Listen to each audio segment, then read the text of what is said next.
Welcome to the Jill on Money podcast. It's Sunday, April 4th. It is also Easter Sunday. So I want to wish all of you who are celebrating a very happy Easter. This will be my second Easter not celebrating with our family. So I look forward to next Easter. And then we're going to have a blowout Easter. That'll be it.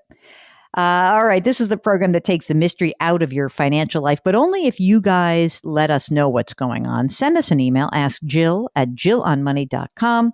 And if you're on the website, the jillonmoney.com website, maybe because you're signing up for our free weekly newsletter, which is fantastic. And Mark does that every Friday. If you sign up for that and then maybe your mind is jogged, I have a question, just hit the contact button. Don't forget to let us know if you'd like to join us live. That is what Brianne did. Brianne is on the line from the Bay Area. Welcome, Brianne. What can we do for you? Hi, Jill. Thanks so much for having me. Sure. Last week I was up visiting my parents in Oregon, and I've been bothering them for the last 13 years to get a will done, so they finally got that done.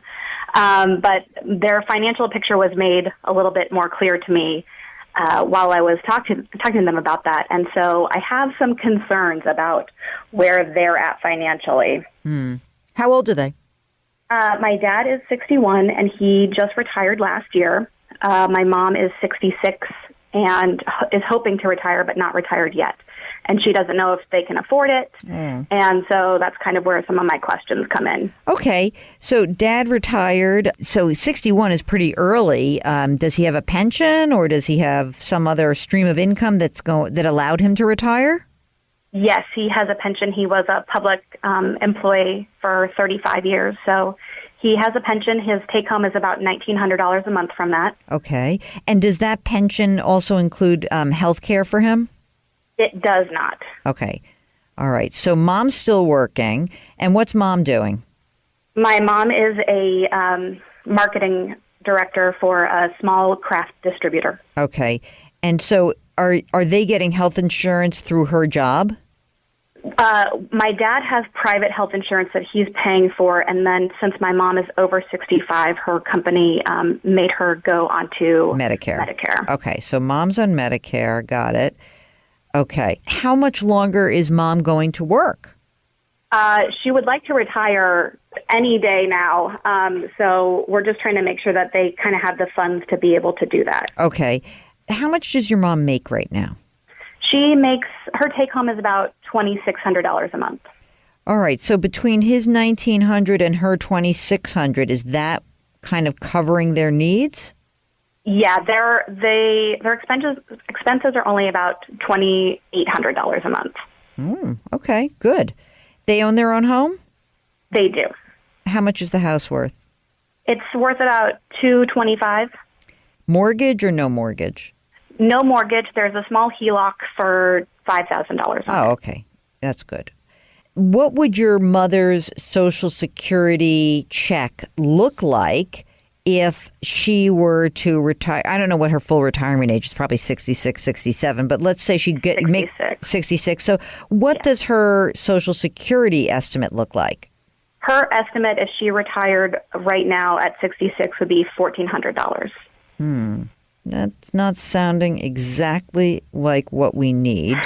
Exactly. So, okay. Now tell me about their savings. Tell me they have $1 million saved somewhere. Pretty please. Jill, I wish. I know. I'm sorry. Everybody wants that. I know. So because my dad wasn't a public employee, they were putting money into his pension for a long time. And then in about 2004, they started an IAP for the state of Oregon, which transferred into an IRA once he retired. So he's got $50,000 there. Mom had a 401k, and I just learned last week that in 2007 she decided she was losing too much money and pulled it all out and put it into two annuities, one worth $40,000 and one worth $80,000. Okay. And is she contributing to the 401k still or not? No, she stopped contributing. Okay. All right. Any other money that's floating around, cash accounts, savings bonds, anything like that? My mom has a small rollover IRA that's $3,000 that's sitting in a cash fund right now, not making anything. But that's it. They don't have just regular expenses in their checking account, nothing in savings, nothing else. Yeah. Okay. So, tell me about what you think, like in terms of what your game plan looks like right now as you look at this. What are the questions that you have arisen now that you have all the information? And B, what is it that you think needs to happen next?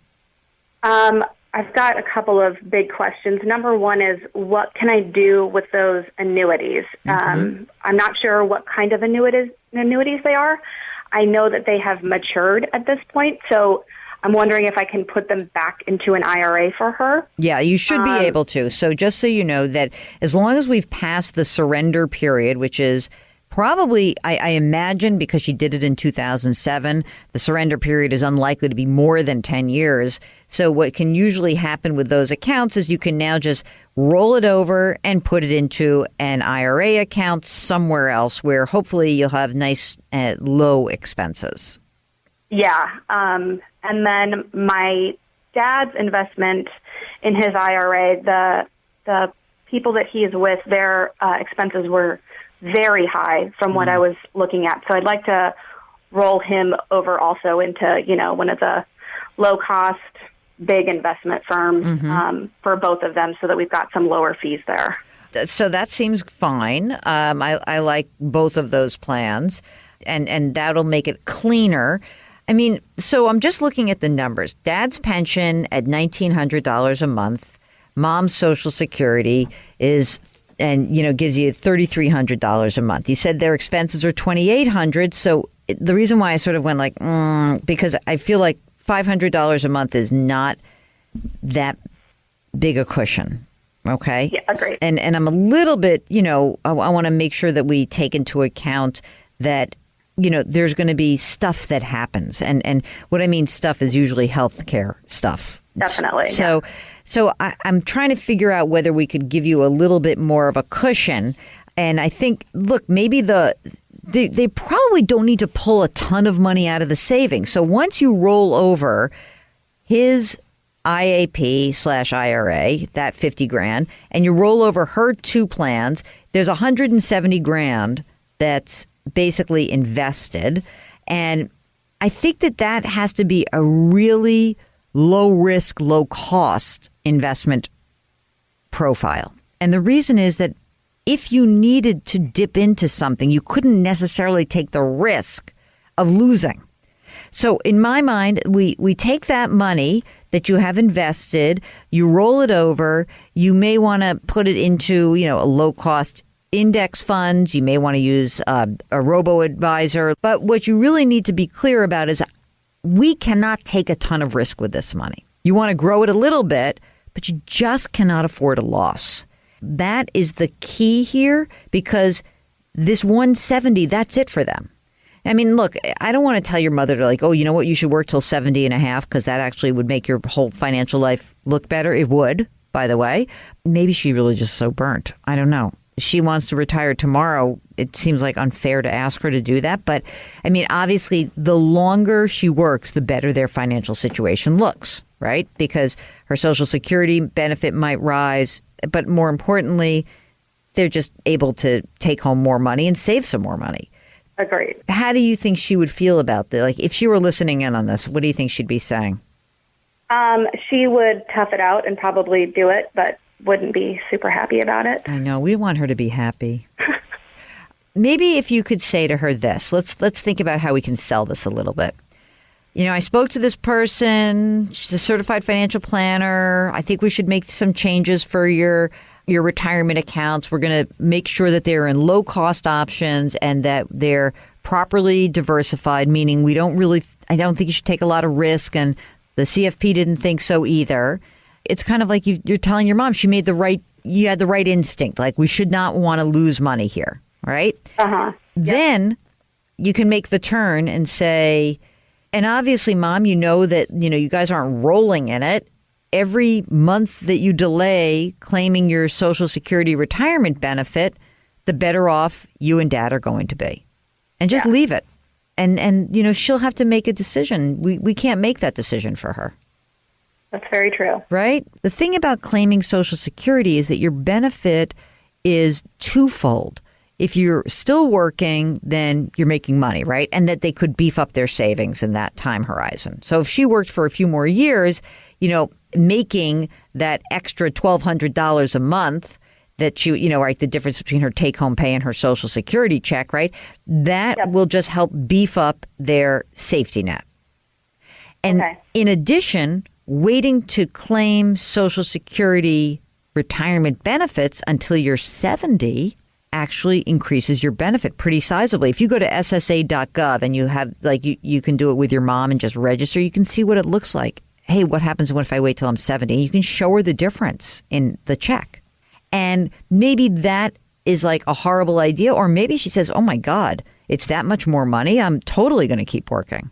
And that's how, we try to sort of softly influence people who probably are really exhausted from working their whole lives. Yeah. Makes sense? Yes, I've been softly influencing and been a little more hard on influencing them. I know. But you're being a good kid, and that's smart. From your perspective, you're probably like, I want to get this done. From her perspective, look, they obviously didn't move fast on the wills. They did it after 13 years. So I don't want it to take 13 years, but I think presenting her the information and showing her the difference in the money and the cash flow could be very valuable. Okay. All right. That sounds good. Okay, that's it for the program. Happy Easter again. Just want to thank you again for listening. Don't forget to send us your questions. Ask Jill at jillonmoney.com. Wash your hands, wear your masks, maintain your physical distancing, and put your hands metaphorically on someone's back today. We'll talk to you tomorrow.